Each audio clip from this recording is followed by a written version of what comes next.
তোমাদের বন্ধু রুমিয়া চলে এসেছি নতুন একটা ব্লগ নিয়ে। তো আজকে আমাদের এখানে হচ্ছে শকুন্তলা পুজো, তার জন্য আমিও রেডি হয়ে গেছিলাম, আর ওইদিকে মা রেডি হচ্ছিলো, আর তোমাদের দাদাভাই রেডি হয়ে বেরিয়ে গেছিলো। তারপরে আমরা ওখান থেকে গিয়ে একটা টোটো ধরে নিয়েছিলাম। টোটোর মধ্যে ছিল আমার এক বোন, তার ছেলে, তো তার হাজব্যান্ড, তো সবাই মিলে পৌঁছে গেছিলাম।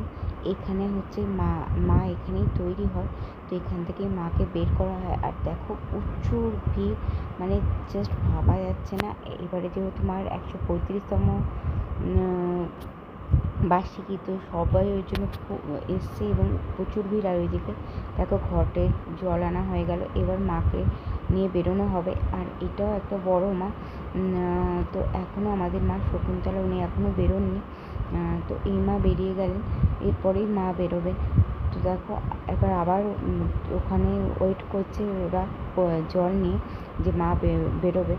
তো অনেকক্ষণই ওয়েট করালো, টাইম যা দিয়েছিল টাইমের মধ্যে বেরোতে পারেনি, তো অনেকটা লেট করেই বেরিয়েছিল, প্রায় বেরোতে 7টা বেজে গেছিলো।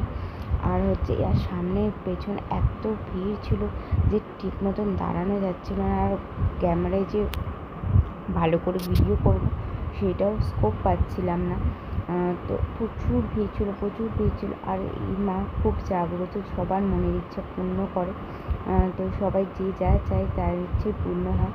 আমিও চেয়েছি, যা তার পেয়েছি, তো ওই জন্য প্রত্যেকবার ছুটে যাই মাকে দেখার জন্য, কাছ থেকে দেখবো বলে। তো চলো, ওখান থেকে মা বেরিয়ে মা এটা মন্দিরে ঢুকে গেল। মার এটা মন্দিরে ঢোকার ব্লগটা নিলাম।